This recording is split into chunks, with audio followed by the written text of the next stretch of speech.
Hey friends, today we are hanging out at the Buffalo Chip Campground with the dynasty of the Woodruffs, Rod and Daymon. Thanks for hanging out with us, you guys. I mean, rally, Buffalo Chip, we know, hand in hand, right?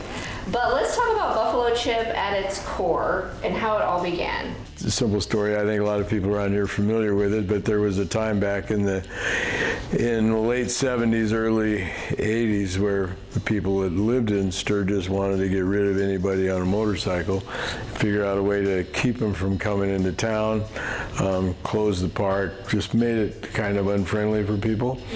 And so really it just came down to, well, let's just invite them out someplace out of town then, where they could feel welcome to come and have a good time and come back.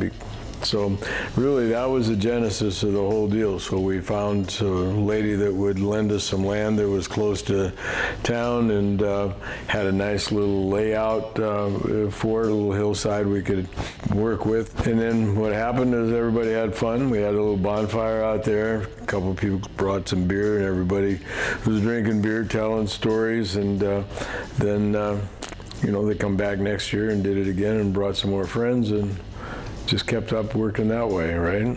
So yeah, then here we are today, just a little bit later. I mean, like, where were you at this point in your life, though? Like, what were you doing? I was practicing law in Belfouche. I mean, it sounds like people just wanted more. People just kept coming, and they'd bring their friends with them and their family people with them, and so then every year we'd need to do something more to take care of more people. And the expectations of the people that were here last year, they knew that there were improvements yet that could be made and just come around to see whether or not we made any of them, right? So it kind of went that way. And I say that pretty lighthearted, but there's a lot of truth to that. I mean, that's just the way it was. When we started, there were 3 strands of barbed wire. There was no power, no water. That Ruth Anderson that was working in the county government, after we got to be a campground, she called me up and said, well, you got to have water out there.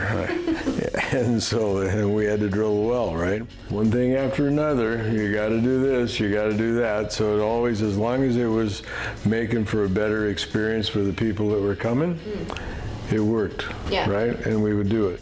It was the bottom line, just enjoyed the people. And I grew up hating the word no. I started off as a child trying to do stuff that somebody told me not to do. So that kind of stuck with me. It's like, what year was that you... 81 is when the day came together. 82 was our first event. Okay. So let's talk a little bit about your journey in the Chip. Obviously, you were really little when it kind of started, but I'm assuming you were like out here all the time. You remember growing up here, and so it's kind of a natural fit for you to be involved. Yeah, I've learned quite a bit out here over the years. I started by cutting grass and have since graduated to pulling weeds. Hey, moving up. Nice. But I've seen it evolve since the early 80s all the way through. It's been 43 years. And I like to tell the story where right here behind us on this hillside was a water tank. And the first showers that this place had was a PVC pipe going down the hill from that water tank, and at the bottom were holes drilled in the PVC pipe that with a shower curtain between both sides. Nice. And it's evolved a lot since then, I think. Humble beginnings, right? We've got thousands of RV sites out there now. We've got 3 shower houses. It becomes, for those 2 weeks, a full-blown city with all the amenities now. You have, like you said, multiple wells on the property, a sewer pond, a store, and hundreds of vendors. And everything here is self-sufficient. So I've seen it turn from that PVC pipe that's running down the hill to what it is today. And with that, there's been a change in the demographics, the people that attend.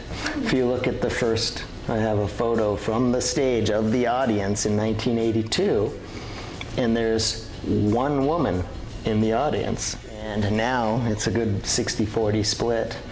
and it's changed a lot in what it's become in attractiveness to the general concert goer, in addition to the motorcycle enthusiasts who have also matured. All music goes with a party. If you want to have a party and the guy next to you doesn't sing very well, then you need to get somebody else. Nice. So yeah, you got to have music if you're going to have a party.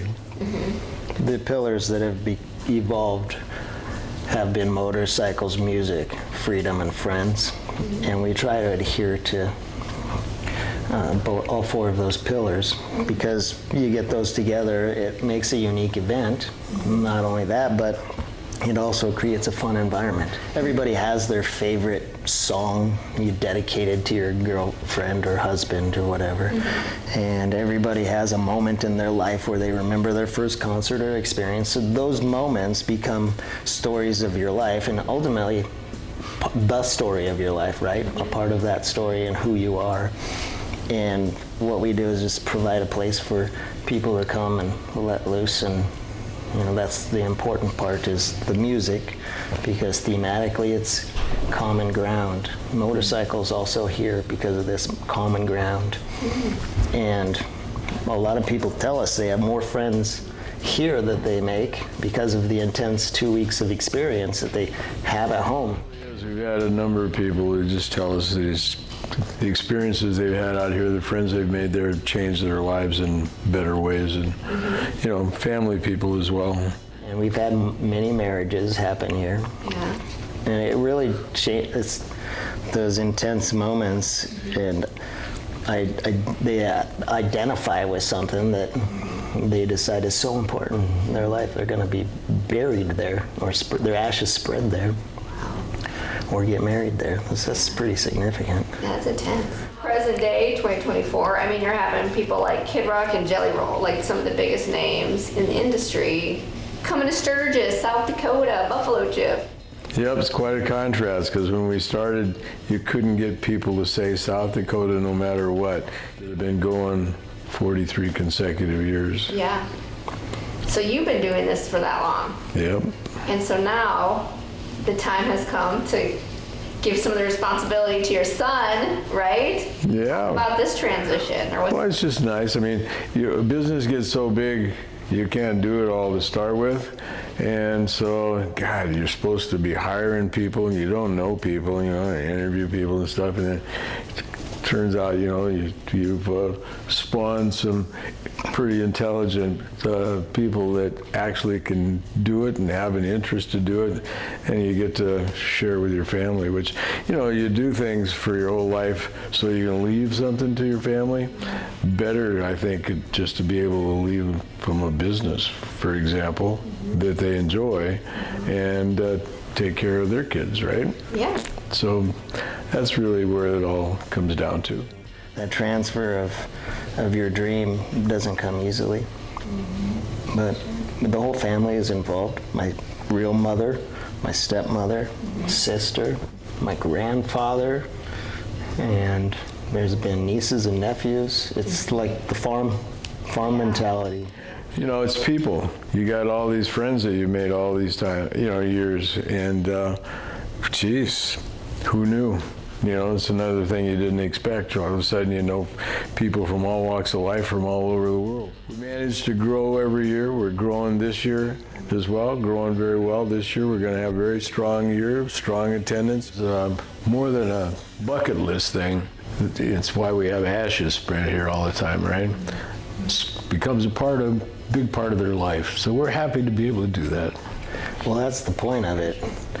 Everybody is escaping the office and their co-workers' frustrations to come have a good time. And the idea is, once you make that decision, hopefully you're willfully making the decision to leave all that behind, to let go of the workplace frustrations, the doldrums of everyday life, and just spending 2 weeks to let go and have the best time of your life.